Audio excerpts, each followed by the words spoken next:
Hey guys, welcome back to Pick Up the Truth. Now today we're going to continue with part 3 of some of the things we can eat from creation. Now, number 41 we have Pye Weed. It says this plant can be described as an herb, a wildflower, and a butterfly plant. You can identify it by its beautiful pink and sometimes purple flowers at the end of the stems. The entire plant, including the root, is edible. Well, that's good. Let's move on to number 42. 42, it's knapweed. The flowers of these plants are diverse in color, ranging from deep reds, blues, and yellows to any mixture of the above. The stems are ribbed and may become hairless as they age. You're more likely to find them in pastures, meadows, or woodland edges. It says be mindful the flowers. Oh, it says be mindful that only the flowers are edible, nothing else. So that little bulb part and the stem and the root, not edible. Just whatever flowers grows off of it. Okay, that's good. Number 43, wild leek. It's a North American species of wild onion. Well, cool. That'd be good to cook with. Give some flavor. They say they grow deep in the woods. It's a bulb forming with broad, smooth, light green leaves. Sounds good. It says be sure to look out for the deep purple or burgundy tints on the lower stem. You can identify them by their smell, which is similar to an onion. It says the leaves and the bulbs are edible, but it is best if you consume them in small quantities. Good. Number 44, cleavers.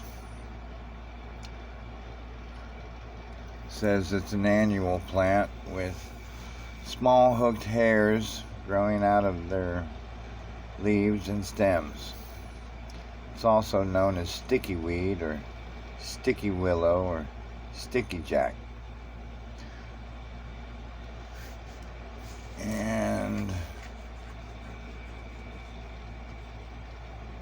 I guess you can eat this plant raw. However, its small hooked hairs will make it much less appetizing. Not very pleasant to the palate, but it will keep you from dying, I suppose. Let's see. Number 45, cattail. It does look like a cattail. Yeah, easily recognizable by its brown cigar-shaped head. You can find the cattail in the open wet areas as well as swamps and ditches. It says most of the cattail is edible. You can eat the young stems raw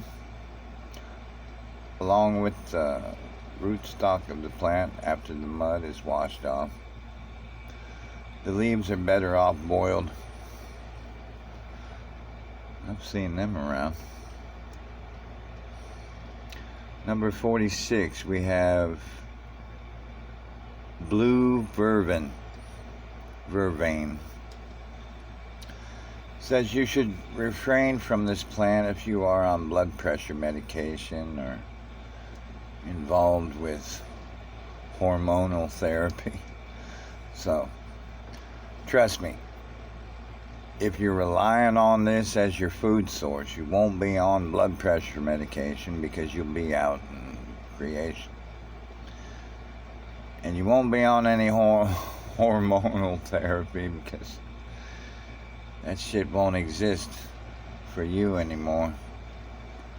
You'll be in natural earth that was created for you and not the hormonal system. So, yeah, won't have to worry about that one. Let's see. They're commonly found in moist meadows, riversides, and pastures. You can eat its leaves and flowers raw, but the seeds must be roasted. Well, that's cool. Number 47. Common yarrow. A flowering plant that is considered by many to be an aggressive weed.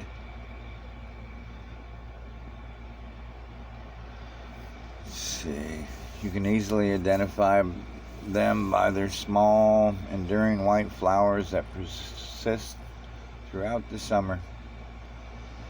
They look familiar. You're more likely to spot this plant along roadsides and in fields. The leaves can be eaten raw, although they are bitter in taste. Well, that's good. Number 48. Common sow thistle.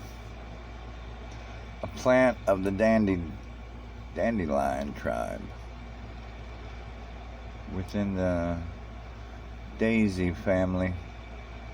These plants have hollow stems, a short taproot, and deeply lobed leaves. They're yellow and the seeds are light with white silky hairs. It says the leaves can be eaten raw and prove to be good for your body and because they contain vitamin C, protein, and carbohydrates.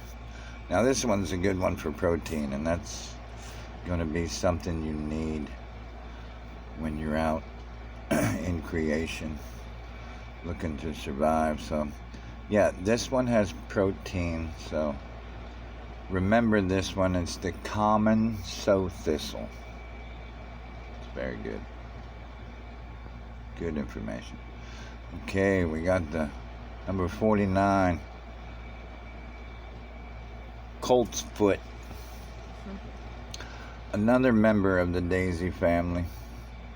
And they're all pretty.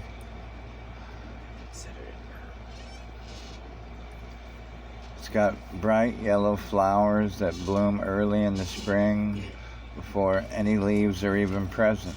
So maybe now. Let's see. Being skeptical of eating anything with the word foot in the title, it would probably hesitate. People would probably hesitate before consuming this plant, but no worries. It says its flowers can be eaten raw, as well as its leaves in small quantities. At number 50, we have Fern leaf yarrow. Fern leaf yarrow grows as a single stout stem. Has fern-like leaves that are typically 5 to 20 centimeters long. If you're in luck, you can find this plant while in need of a snack because its aerial parts are safe to eat. They say it's bitter in taste though. But the leaves of this plant can be eaten raw as well. Best to do so in small quantities. Despite its nutritional value, it's supposed to have a lot. Number 51, henbit. You can identify this plant by its soft, finely hairy stems. The leaves are lobed margin and have a lobed margin, and the flowers are pink to purple in color. Let's see, its name is derived from the observation that chickens are fond of it. Okay. Let's see. It's likely to grow in light, dry soils, as well as cultivated soils. Henbit is very nutritious. It's high in vitamins and iron and fiber. Well, that's another good thing to know when you're out in nature. So henbit, it's another good one. Number 52 is crimson clover, a species of the clover family. The crimson clover has leaves and stems that resemble those of red clover. It grows in fields, meadows, lawns, and the seeds and flowers are edible and can be eaten raw. Number 53, evening primrose. And these are beautiful. It's supposed to be a I'm not very herb. It's supposed to be a herb, an herb. The flowers only late in the day and into the evening, hence its name. It can be grown.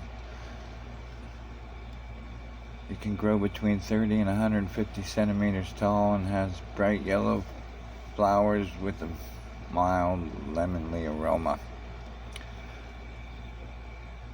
Should you ever have to eat one, remember that the young shoots can be eaten raw, as well as the slightly sweet tasting flowers. Well, that's cool. Sweet tasting flowers, something you want to remember. Number 54, downy yellow violet. Divisible into two varieties. The downy yellow violet is a soft and hairy violet that can grow up to 9 to 12 inches tall. The bright yellow flowers, hairy appearance of this plant makes it unique and easy to identify.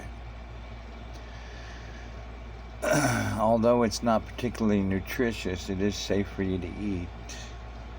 The flowers and the leaves of this plant you can eat. Number 55, daisy fleabane. Another plant with a hairy nature. The daisy fleabane is an attractive plant with composite flowers. It's hairy leaves and stems, and it's best grown in areas exposed to full sun. It says only the leaves of this plant are edible. And let me see. Although you might frown while eating them, as its hairy nature might result in an unpleasant taste. Well, that's not good. 56, we got Japanese knotweed. A large plant that has been classified as an invasive species by many countries. The Japanese knotweed has hollow stems and broad oval leaves. They grow rapidly. And let's see, it's best to eat the young shoots of this plant with which says it's supposed to have some lemon flavor. Now, number 57 is milk thistle. You can identify this thistle by its red to purple flowers and shiny pale green leaves with white veins. Apart from being a source of food, this plant has medicinal values as well. It's supposed to increase your appetite. It's supposed to help with the digestion aid, liver cleansing, and poisoning treatment. The roots, leaves, and stems can all be consumed raw, so wow, this is a good one to know. Good one. Milk thistle. Okay, number 58, lamb's quarters. It's a dusty looking plant from a distance due to a white coating on its leaves. Probably similar to trichomes that you let's see, common near rivers, streams, and in gardens. Bear in mind that the leaves, shoots, seeds, and flowers of this plant are all edible. Good. It says, however, due to potentially toxic components, it would be best if you consume these in small quantities, especially if you're eating it raw. That's good to know. Number 59, Queen Anne's lace. It says,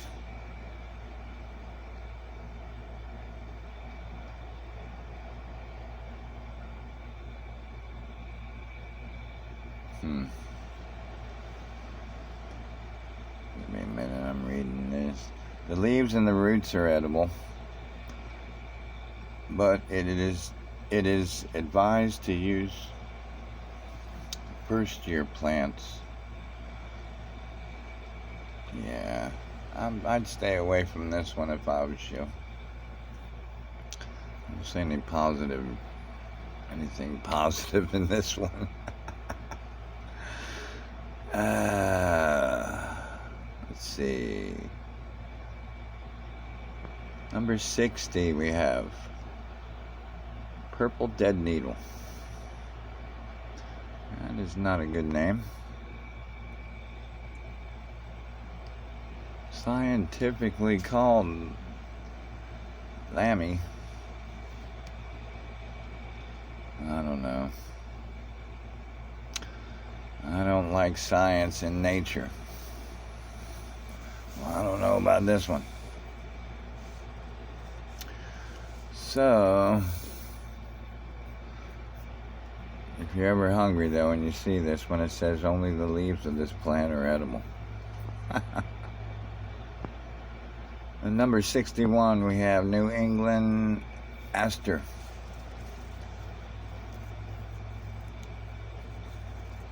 Says it's a weed, an aggressive weed, but it looks like a beautiful flower. It's praised by others for its extravagant flowers. The flowers are large and rose purple in color with many rays. You can find these beauties in open areas, swamps, and fields. The roots, flowers, and leaves are edible and are said to provide health benefits. So it's a good one to know. New England Aster. Look like beautiful. Look beautiful. Number 62. We have supple Jackpine. A vine found only in New Zealand, Australia, and New Guinea. For you fellas over there, or ladies. Supple Jackpine produces leafy stems that bear flower and fruits once it reaches sunlight. It can grow extremely long and is likely to grow towards the sunlight through the forest. The berries it produces, once ripe, can be eaten either raw or cooked, as well as its young shoots and leaves. Not at all a bad find for a wandering person that's hungry. Good. All right. And we'll end it there. I hope you guys have learned some information that you find valuable. Just take this time, this extra time that they control us in, and go out in creation, go out into the earth that was created for you, and listen to the wonderful sounds of the animals. See if you can't find some of these beautiful things in creation and give them a try. Eat them raw, they're not going to hurt you. They might even make you feel a lot better. Well, I love you guys, and take care of yourself.